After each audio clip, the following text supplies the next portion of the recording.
नमस्कार दोस्तों, कैसे हो आप लोग। उम्मीद है कि आप लोग बहुत बढ़िया होंगे। दोस्तों, आज तो प्रधानमंत्री ने सबको एक शौक सा दे दिया था ना, जब से न्यूज में आया कि प्रधानमंत्री जी आज देश को संबोधन करने वाले हैं। लेकिन कुछ भी कहो, आधा घंटा तक ये चलता रहा कि प्रधानमंत्री जी संबोधन करेंगे, तो लोगों के मतलब ना क्यूरियोसिटी इतनी बढ़ गई थी कि क्या आज अनाउंसमेंट होगा।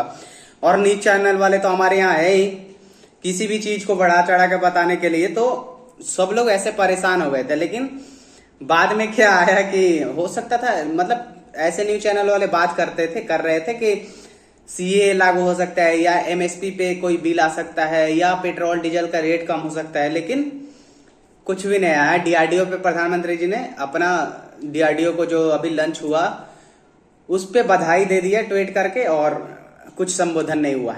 लेकिन अभी थोड़ी देर पहले संबोधन नहीं हुआ, मतलब अनाउंसमेंट हुआ गृह मंत्री के द्वारा। इंडिया में पूरे देश में सीए लागू हो गया है। हाँ, वही सीए जिसके लिए 2019 में दिल्ली दंगा हुआ, शाहीन बाग जैसे आंदोलन हुए, तो आज फाइनली सीए लागू हो गया है। और गृह मंत्री ने ट्वीट करके सारे सीए का अधिसूचना जारी कर दी। अब सीए से क्या होगा? सीए में देखो, लोग बेवजह विरोध कर रहे हैं, जो भी विरोध कर रहे हैं।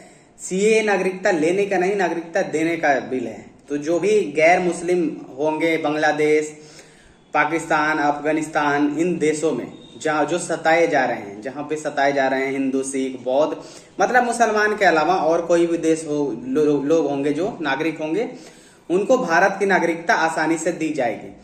क्योंकि हमारा देश ये तो सच है कि हमारा देश धर्म के आधार पर ही 1947 में हमारे देश का बंटवारा हुआ था। तो जाहिर सी बात है कि अगर धर्म के नाम पे पाकिस्तान इस्लाम के नाम पे बना था, तो वहां इस्लाम के लोगों को तो कोई प्रॉब्लम नहीं होता होगा। या बांग्लादेश भी इस्लाम के नाम पे ही बना है, अफगानिस्तान में तो पूरा शरिया ही चलता है। तो जाहिर सी बात है कि वहां पे इस्लाम के लोगों को दिक्कत नहीं होनी चाहिए। वहां पे दिक्कत हो रहा है। बांग्लादेश, अफगानिस्तान में तो हमने देख लिया, अफगानिस्तान में अब कोई सिख, हिंदू जो कुछ नहीं बचे हैं, क्योंकि जो भी थे उनको तालिबान ने वहां से निकाल दिया पिछले साल, जब तालिबान के अंडर में अफगानिस्तान आया। रही बात बांग्लादेश और पाकिस्तान की, तो यहाँ पे अभी हमारे बहुत कुछ हिंदू बचे हुए हैं थोड़े थोड़े, तो उनको, और हमारे यहाँ लगभग करोड़ों हिंदू यहाँ पे आके बेचारे अभी भी डिटेंशन सेंटर में रह रहे हैं शरणार्थी बन के। तो उनके लिए सीए बहुत फायदेमंद साबित होगा, और सीए कानून उन पे लागू होगा और उनको नागरिकता मिलेगी। तो मेरे को लगता है कि चुनाव से पहले ये लाना मोदी सरकार का एक तरह का बहुत बड़ा, कह सकते हैं, चुनावी रणनीति एक कह सकते हैं। क्योंकि अगर इनको नागरिकता देना है तो अब दे देंगे नागरिकता। चुनाव में अभी लगभग 2 महीने टाइम है। लास्ट मई के करीब ही होगा, मतलब मई के पहले हो जाएगा। लेकिन अभी मार्च, अप्रैल और मई पूरा है, तो उसके पहले उन सबके वोटर आईडी कार्ड बनाए जाएंगे। और जाहिर सी बात है कि जिनको नागरिकता मिलेगी, जो भी हिंदू सताए गए हैं बांग्लादेश और पाकिस्तान में, उनको नागरिकता मिलेगी तो बीजेपी को वोट करेंगे। तो ये एक वोट का भी फायदा होगा, और उनके लिए उनकी जिंदगी अब आसान हो जाएगी कि वो भी देश के नागरिक हो जाएंगे, भारत के नागरिक हो जाएंगे। और भारत के में जैसे अलग कंपनियों में उनको प्राइवेट नौकरी मिलने लगेंगी। और सरकारी का तो अभी बात नहीं कर सकते, उसका क्या रूल बनेगा अभी कोई ठीक नहीं है। लेकिन प्राइवेट नौकरियों में वो आसानी से नौकरी करने लगेंगे, क्योंकि अभी वो केवल मजदूरी ही करते थे इधर उधर। लेकिन अब वो जैसे ई कॉमर्स कंपनियां, जो भी प्राइवेट कंपनी, मारुति कंपनियां, जैसे 15,000 20,000 पे नौकरियां अच्छे नौकरी करेंगे प्राइवेट नौकरी में। तो ये उनके लिए फायदेमंद होगा। और मुझे लगता है कि ये चीज सही भी है कि अगर धर्म के नाम पे उत्पीड़न हो रहा है वहां पे, तो वहां के लोगों को लाके नागरिकता देना ही चाहिए। क्योंकि बहुत लोग वहां से निकलना चाहते हैं पर निकल नहीं पा रहे हैं। और अब उस टाइम भी 1947 में वही हुआ था, निकल नहीं पाए थे।